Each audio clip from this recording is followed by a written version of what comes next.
Sometimes talking less and doing more is the key to getting what you really want. Sometimes silence and taking action says everything you need to say. So this is your sign to shut the f up and just do it already. Welcome to a very impromptu yap session. If you're new, welcome. My name's Tiara and you've just entered my digital diary. You might as well just subscribe. You're gonna love it here, okay? And if you're not new, then you probably can tell that I'm in a completely new location. Or you're probably just like, Tiara, what are you talking about? You're just in your car. You're always in your car. I'm parked somewhere new, okay? And this location has lore. I am actually sitting in a spot where my ex and I had our first date. And I didn't come here to reminisce or anything like that. I really just came here because I wanted to take myself out on a date. I feel like this year in particular has really been about choosing myself, y'all. A lot of us, myself included, really need to learn to just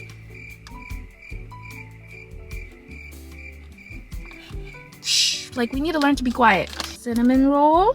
I want to start by telling you guys a little story time. So when I was in elementary, right, there was this girl named, what should we name her? We're gonna call the girl Cece, okay? And Cece came up to me one time during recess in elementary school, and she was like, do you have a crush on anybody? And I was like, yeah, but I'm not gonna tell you. And she was like, come on, just tell me. And I was like, you promise you're not gonna tell him? And she was like, no, I promise I'm not going to tell him. I swear, I'm not going to tell him. Just tell me who you have a crush on. And I was like, okay, I have a crush on JJ. That's not his name, by the way. I was like, I have a crush on JJ. And you know what this bitch, sorry, we were in 4th grade, she's not a bitch. But you know what this girl does? JJ is literally like across the field playing with his friends, like playing ball or some shit, because it's recess and we're like in 4th or 5th grade. She runs across the field. She's looking at JJ. She's talking to JJ, looking at JJ, looking at me, looking at JJ, looking at me, pointing to me. And I'm standing there like, just dumbfounded. Because she told him I had a crush on him seconds after telling me that she wasn't gonna tell. I cannot stand this puta. I feel like that teacher, where you're like, teacher, can I go to the bathroom? And they're like, no. Whenever I think back to that story and what happened to me, I just think sometimes saying too much can backfire. It can come back and bite you in the ass, literally seconds later sometimes. Like, for example, during my heartbreak last year, I used to go on Instagram every single day before I went on a detox and like kept myself from going on it. I would post every single day, like those inspirational quotes that you find on Instagram that are like really sad and have to do with a breakup. I would do that all the time. And I realized that it wasn't helping me to heal. I was like, who am I really posting this for? Because it's definitely not for me. Like, looking back, it's kind of embarrassing. Kind of like those people who will post, going off the grid for a little bit. If you need me, hit me up on, like, my phone number. With a black screen. And it's like, bitch, nobody's gonna hit you up. Like, you don't need to post that. Sometimes moving in silence and healing in silence is way more powerful. Now, you could argue something like, Tiara, if that's the case, then why are you posting on YouTube? Why are you being vulnerable? Why are you posting voice memo content of you crying 2 videos ago? Fair, but I think there's a difference. Okay, I don't post these videos in hopes that my ex will come across them someday and see them. I post them for myself and my community. I post them like as my digital diary. I think it's really the intent behind your actions that matter the most. But sometimes silence can be a game changer. Sometimes you just need to be silent. You don't always need to get the last word, okay? You don't always need to prove your point. Sometimes proving your point and over-explaining yourself is very unnecessary. And sometimes I feel like it's even counterproductive. Like, I feel like we all know that one person who will say they're gonna do something and then they just never do it. Like me, for example, I have been telling people and myself even that I want to eat more so that I could gain weight. And I've been saying that for like over 2 years now. But I'm not taking initiative to eat my 3 meals a day, to get my protein. And it's like, girl, just shut up. Shut up. Stop talking about it. Do it or stop talking about it. I heard that in a video the other day.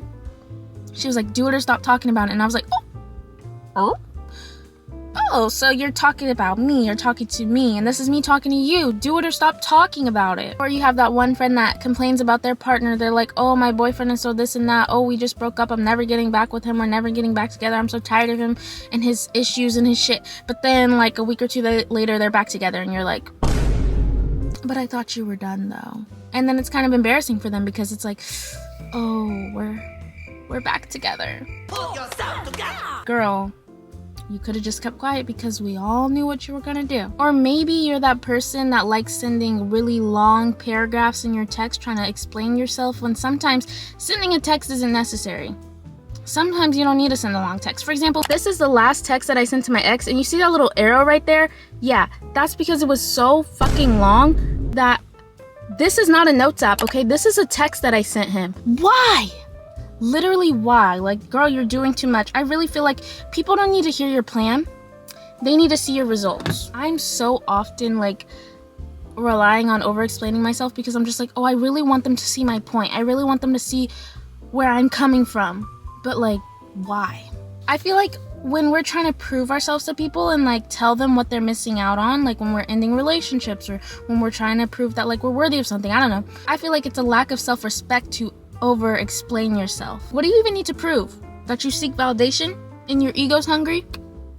There are other ways that you can feed your ego without over-explaining yourself and doing too much of this. I feel like a lot of us just need to start taking action. This is, I think it's like my second YouTube channel, but it took me years to finally be able to start it. All I would do for years and years and years was be like, oh, I need to start my YouTube channel. I can't wait to start my YouTube channel. Everyone would be like, Tiara, when are you going to start your YouTube? When are you going to start posting? And I'd be like, oh, you know, I just got to finish school first. Oh, I just got to get the perfect setup first. I got to get the perfect camera first, get the perfect this. And it's just like excuse after excuse after excuse. And it's just like, no, you just need to start taking action. I don't think there will ever be a perfect moment for anything. If you're someone that just keeps talking about their plans and their dreams, but you're never taking initiative, what's the point? Like, it's about to be spooky season, and you know how people love complaining about, Oh, I want to do all the cute, spooky shit with my boyfriend, my girlfriend, my partner, but I don't have a partner, so I can't do that stuff. why not? What's your point? Do it by yourself. What's stopping you from loving yourself and go taking yourself out on a little spooky date or something? What's the point in complaining or waiting for someone to do it with you when you can just do it? Just do it. Just do it. For months I've been telling myself, I really need to take myself to that clay spot and paint. I really need to do that. And finally I just got my ass up and did it. I did it because I had to stop talking about it and just do it. You guys, I watched Over the Hedge with my brother this weekend, and I've seen Over the Hedge 1,000 times, but when the song Still by Ben Folds started playing, it was like a light bulb went off in my head. I finally understood the lyrics at 22. I've been having that song play on repeat all week because I finally understand it. Like, there is power in silence and action. And my favorite lyrics from the song is when he says, I stay focused on details, it keeps me from feeling the big things. But watch the microscope long enough, things that seem still are still changing.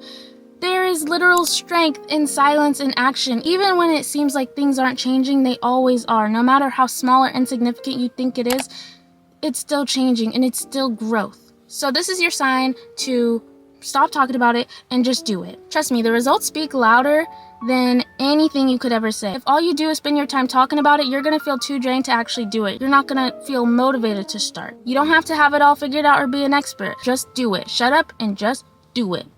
Go take yourself out on that date, okay? You deserve it.